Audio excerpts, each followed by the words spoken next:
Quand on parle de pédalage, on pense souvent aux jambes. Les quadriceps poussent, les mollets travaillent et le vélo avance. Mais en réalité, le pédalage est un mouvement beaucoup plus global, du pied jusqu'au tronc. Chaque segment du corps participe au mouvement. Et si un seul de ces éléments fonctionne mal, le pédalage devient moins efficace.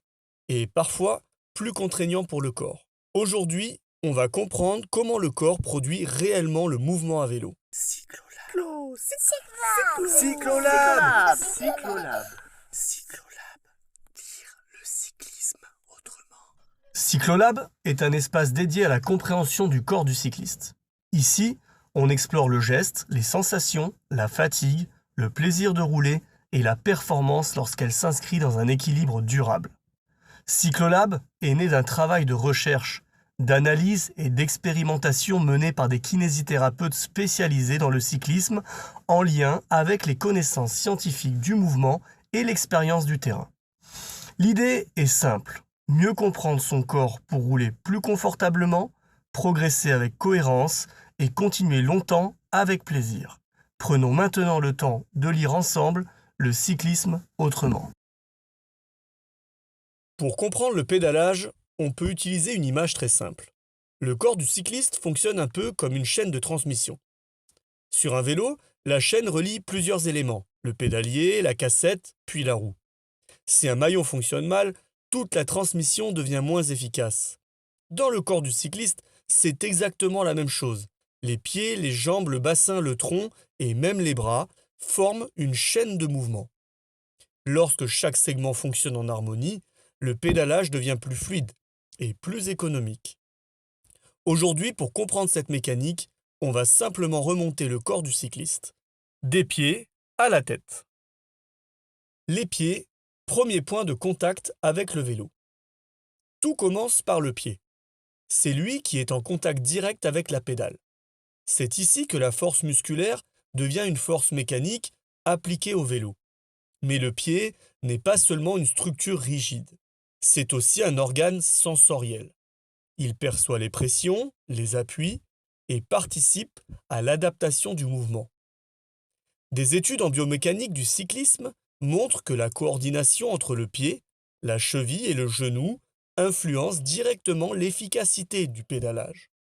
Autrement dit, le pied ne fait pas que pousser, il participe déjà à l'organisation du mouvement. La cheville, ajusteur de mouvement. La cheville agit comme un régulateur. Elle ajuste l'angle du pied pendant la rotation du pédalier. Cette adaptation permet d'accompagner la trajectoire circulaire de la pédale. Des études ont montré qu'une mobilité contrôlée de la cheville participe à la fluidité du pédalage. La cheville agit donc comme un petit système d'ajustement. Elle permet au mouvement de rester fluide. Le genou, orienteur de force. Le genou agit principalement comme une charnière. Il transmet la force produite par la cuisse vers la pédale. Mais il joue aussi un rôle d'orientation. L'alignement du genou influence directement la trajectoire du membre inférieur. Les études montrent qu'un mouvement stable et aligné améliore l'efficacité mécanique du pédalage et diminue les contraintes articulaires. Le genou devient donc un excellent indicateur de la qualité du mouvement. La hanche, moteur du pédalage. Au niveau de la hanche se trouvent certains des muscles les plus puissants du corps. Les fessiers participent fortement à la production de force pendant le pédalage. Mais la hanche ne se contente pas de produire de la puissance. Elle organise aussi la trajectoire de la jambe. Des travaux électromyographiques montrent que l'activité des muscles de la hanche joue un rôle majeur dans la production de puissance chez le cycliste. La hanche est donc l'un des véritables moteurs du pédalage. Le bassin, chef d'orchestre. Comme nous l'avons vu dans l'épisode précédent, le bassin constitue le centre mécanique du cycliste. Il relie les membres inférieurs au tronc et pendant le pédalage, il y réalise de petits ajustements, de légères bascules, de petites rotations. Ces micro-mouvements permettent d'optimiser la transmission des forces. La stabilité du bassin joue un rôle majeur dans l'efficacité du pédalage. Un bassin trop instable crée des mouvements parasites.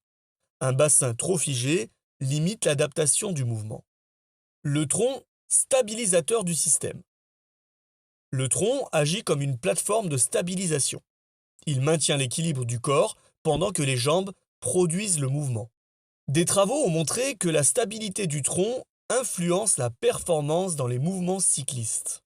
Chez le cycliste, un tronc bien stabilisé et gainé permet une meilleure posture, une meilleure transmission des forces et souvent un pédalage plus économique. Les membres supérieurs, l'équilibrage du cycliste. Même si les bras ne produisent pas directement le mouvement de pédalage, ils jouent un rôle important. Ils stabilisent la position du cycliste sur le vélo. Des études sur la posture du cycliste montrent que le haut du corps participe à l'équilibre global du mouvement. Le pédalage reste donc un mouvement qui implique l'ensemble du corps. Entrons maintenant dans le cabinet Cyclolab et voyons ce que l'on peut mettre en pratique.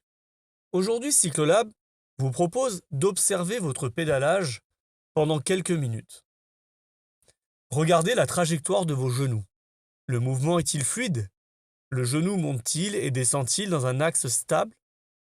Ensuite, portez votre attention sur l'appui du pied sur la pédale. La sensation vous semble-t-elle plutôt puissante ou plutôt fluide et continue? Enfin, observez la stabilité de votre bassin. Reste-t-il stable sur la selle ou sentez-vous un léger mouvement d'un côté à l'autre? Ces observations simples permettent déjà de mieux comprendre comment votre corps organise le mouvement de pédalage. En conclusion, on pourra dire que le pédalage ne dépend pas seulement de la force musculaire. Il repose sur une organisation précise du corps. Comprendre cette organisation permet souvent de mieux interpréter ses sensations et d'ajuster sa manière de pédaler. Car au final, le cyclisme ne consiste pas seulement à produire de la puissance. Il s'agit aussi de comprendre comment le corps produit le mouvement. Dans le prochain épisode, nous verrons pourquoi chaque cycliste possède sa propre manière de pédaler et pourquoi deux cyclistes peuvent produire le même effort avec des motricités très différentes. Merci d'avoir pris le temps d'écouter Cyclolab. À bientôt pour continuer à lire le cyclisme autrement.